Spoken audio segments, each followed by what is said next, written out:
Hello students. So today I will start the basic programming. So আজকে আমি কিছু basic জিনিস তোমাদের সাথে ডিসকাস করব. That means what is basic program, what is the full form it and what may be the structure of a basic program. So first of all, basic. So there is a full form of basic. So what is the full form of basic? Beginners all purpose symbolic instruction code. So this is the full form of basic. Basic is basically a high level programming language. So there are basically three types of programming language: machine language, assembly language and high level programming language. So I think তোমরা এটা fourth semester foundation যখন ছিল তোমাদের computer skill, I think then you have heard this names. So machine language যেটা machine বোঝে, আর high level language হচ্ছে যেটা আমরা লিখি, মানে ইউজাররা যে প্রোগ্রামটা লেখে সেটা হচ্ছে হাই লেভেল প্রোগ্রামিং ল্যাঙ্গুয়েজ. এটা আমরা English statement, that means English এই ল্যাঙ্গুয়েজ ইউজ করে আমরা লিখে থাকি. ইংলিশ কিছু কোডস থাকে. সো সেই কোড, এক একটা প্রোগ্রামিং ল্যাঙ্গুয়েজের এক এক রকম কোড থাকে. সো সেই কোড দিয়ে আমরা লিখে থাকি. সো বেসিক হচ্ছে এইরকম একটা programming language, high level programming language, যেটা তোমরা ইংলিশ স্টেটমেন্ট ইউজ করে লিখবে. So BASIC is a family of general purpose high level programming languages whose design philosophy emphasizes ease of use. Basic প্রোগ্রামের ডিজাইনটা এরকম থাকে যে এটা কিন্তু খুব easy to understand and the codes are very simple. The grammar is also simple. So লেখা সাইজও অনেক ছোট হয়ে থাকে অন্য প্রোগ্রামিং ল্যাঙ্গুয়েজের তুলনায়, কারণ অনলি স্পেসিফিক কিছু কোড ইউজ হয়ে থাকে. Because of its simplicity, BASIC has frequently been used in teaching the introductory concepts of programming with a working language. Basic ল্যাঙ্গুয়েজটা এতই সিম্পল যে এটা সাধারণত সবচেয়ে বেশি ইউজ হয়ে থাকে to teach introductory concepts of programming with a working language. So programming ল্যাঙ্গুয়েজের যে ইন্ট্রোডাকশান থাকবে, ইন্ট্রোডাকশান পার্টটা, that means whenever you learn a programming language there are some introductory examples. ঠিক আছে? সো এসব জিনিস ডিজাইন করার জন্য বা এইসব কনসেপ্টটা ভালোভাবে বোঝা যায় বেসিক প্রোগ্রামিং ইউজ করে. সো সেটাতে এটা ইউজ হয়ে থাকে. Basic continues to be widely used because it can be learned quickly, its statements are easy to read by other programmers and support is available on most operating systems. So basic কিন্তু খুব widely used একটা programming language, কারণ এটা খুব সহজে শেখা যায় আর এটা খুব সহজে পড়াও যায়. প্রোগ্রামাররা খুব সহজে এটাকে রিড করতে পারে. অ্যান্ড এটা রান করার জন্য যে সাপোর্ট দরকার, মোটামুটি সব অপারেটিং সিস্টেমেই সাপোর্টটা আছে. BASIC is used in many business applications and is still considered a valid choice as a programming language for some purposes. BASIC কিন্তু এখনও অনেক বিজনেস অ্যাপ্লিকেশনে ইউজ হয়ে থাকে, যদিও এখন C, C plus plus, Java বা C hash, Python, they are very strong now. So in almost all fields these languages are used, but still now বেসিকও এরকম অনেক বিজনেস অ্যাপ্লিকেশন ইউজ হয়ে থাকে, যদিও খুব রেয়ার. আর যেহেতু এটা তোমার খুব simple, easy to design, easy to understand, easy to learn, so এটা ইউজ হয়ে থাকে. হিস্ট্রি অফ বেসিক, মানে বেসিক কে আবিষ্কার করেছে, কখন আবিষ্কার করেছে. So basic was invented by J.G. Kemeny and T.E. Kurtz of Dartmouth college. So Dartmouth কলেজে এই দুজন সায়েন্টিস্ট এটা আবিষ্কার করেছিল ইন দ্য ইয়ার 1964. আর এখানে কিছু দুটো পয়েন্ট আছে, দেখো এটা বেসিক সম্বন্ধে. Less number of statement and grammar is simple. খুব কম সংখ্যক স্টেটমেন্ট দিয়ে তুমি প্রোগ্রামটা লিখতে পারবে, আর গ্রামারটাও খুব simple. Standardised for universal acceptance, এরকমভাবে এটার বেসিক প্রোগ্রামের স্ট্যান্ডার্ডটা আছে যে এটা যাতে ইউনিভার্সালি এটাকে অ্যাকসেপ্ট করা যায়.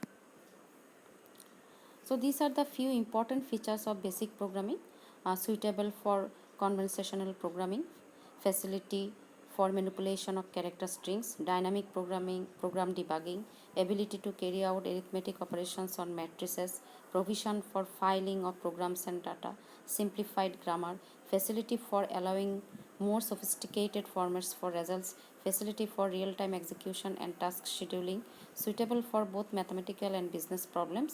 Small interpreters and compilers are needed, making particularly suitable for microprocessor based systems in which memory is limited.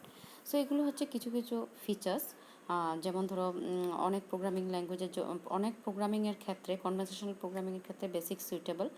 আর তুমি ক্যারেক্টার স্ট্রিং ম্যানিপুলেট করতে পারবে এটা দিয়ে। দ্যাট মিন্স ধরো তোমার নাম বা কোনো একটা অর্গানাইজেশনের নাম, মানে ক্যারেক্টার যেগুলো ধরো ABCD, এগুলিকে তোমরা ম্যানিপুলেট করতে পারবে। দেন ডাইনামিক প্রোগ্রাম ডিবাগিং হয়ে থাকে।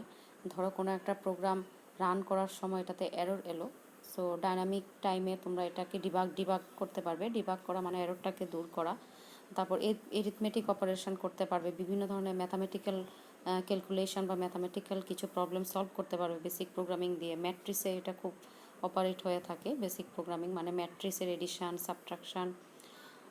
দেন সিম্পলিফাইড গ্রামার, এটা তো আগেও বলা হয়েছে।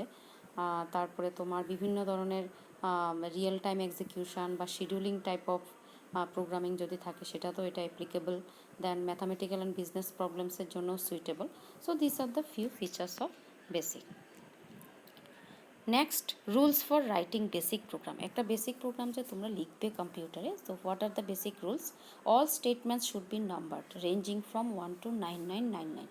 সো প্রত্যেকটা প্রোগ্রাম লাইন যখন তোমরা লিখবে, প্রত্যেকটা লাইনের জন্য তোমাদের একটা নাম্বার দিতে হবে, 1 2 3 4 বা 10 20 30 40 লাইক দিস। সো এই নাম্বারের রেঞ্জ হচ্ছে 1 থেকে 9999 অবধি। Statements cannot be continued in the next line. Next লাইনে একটা স্টেটমেন্ট যেখানে মানে একটা লাইনেই শেষ হতে হবে, এটা নেক্সট লাইনে কন্টিনিউ হতে পারবে না। সো এক একটা লাইন কিন্তু এক একটা আলাদা আলাদা স্টেটমেন্ট, ঠিক আছে? মানে একটা স্টেটমেন্ট দুটো লাইনে কন্টিনিউ করা যাবে না। The highest numbered statement should be the end statement. একদম লাস্ট স্টেটমেন্ট হচ্ছে end statement. Statements can be entered in any order but the execution will be in ascending order of statement numbers. এই যে তোমরা লাইনের নাম্বারগুলো দেবে, এটা যে কোনো অর্ডারে থাকতে পারে, এরকম কোনো কথা নেই যে সবসময় একটা স্পেসিফিক অর্ডার মেনটেন করতে হবে। You can write the program in any order, like 1 2 3 4 or 10 20 30 40 or 50 100 then 150, any order you can maintain, but program execution টা ascending order হবে। দ্যাট মিন্স ascending means ছোট থেকে বড়। Blanks will be ignored except those in string constants. So string কনস্ট্যান্টের ক্ষেত্রেই একমাত্র ব্ল্যাঙ্ককে consider করা হবে, আদারওয়াইজ কিন্তু বাকিগুলোতে ব্ল্যাঙ্কসকে কনসিডার করা হবে না। ব্ল্যাঙ্কস মিন্স স্পেস, ঠিক আছে? স্পেস দিতে পারবে না, কোনো একটা ভেরিয়েবলের নামের ক্ষেত্রে স্পেস দিতে পারবে না। Any line of information beginning with numeric character will be treated as a line of basic. So যখনই তোমরা কোনো একটা লাইন লিখবে প্রোগ্রামের ক্ষেত্রে যেটার মধ্যে নিউমারিক ক্যারেক্টার থাকবে, ঠিক আছে? সো এটাকে একটা লাইন হিসাবে কনসিডার করা হবে। সো এখানে একটা এক্সাম্পল দেওয়া আছে, দেখো। এক্সাম্পল যেমন একটা লাইন নাম্বার আছে 10, then read x, y, so then print x plus Y. So এটা একটা বেসিকের স্টেটমেন্ট, যেটা লাইন নাম্বার হচ্ছে 10, আর তারপরে যে লেখাগুলো হচ্ছে এগুলো হচ্ছে statement. Colon acts as a separator. যখন তোমরা বেসিকের প্রোগ্রামিংয়ের কোনো স্টেটমেন্টের মধ্যে কোনো দুটো ভ্যারিয়েবলের মাঝখানে সেমিকোলন দেবে, দ্যাট মিন্স অ্যাকচুয়ালি এটা সেপারেটর হিসাবে কাজ করে। Structure of a BASIC program. So এখানে একটা সিম্পল বেসিক প্রোগ্রাম দেখানো হয়েছে, কীরকম দেখতে হয় বেসিক প্রোগ্রাম, তার স্ট্রাকচারটা কীরকম। Please look into this. You can see there are few line numbers are there, আর প্রত্যেকটা লাইন নাম্বার স্টার্ট হয়েছে নিউমারিক্যাল নাম্বার দিয়ে, 10 20 30 40. So this is basically a simple basic program, only 4 lines are there. So what is the first statement? REM. REM means remark. So REM লাইনে তোমরা প্রোগ্রামটার নাম লিখবে, তোমরা কি প্রোগ্রাম করছো। So this is a simple program, so it is here it is written a simple program. Then 20তে কী লেখা আছে? প্রিন্ট। প্রিন্ট মানে কি তোমরা প্রিন্ট করবে। So whenever you want to print something you have to type print, then hello students, whatever you want to print, this should be in the double quotation, then again print, then in the double quotation how are you all today, and the last line হচ্ছে and. So this is basically a structure of a simple basic program. So আজকের জন্য এতটুকুই থাকলো। Next ক্লাসে আমি আরেকটু further discuss করব, আরও কঠিন প্রোগ্রাম ডিসকাস করব।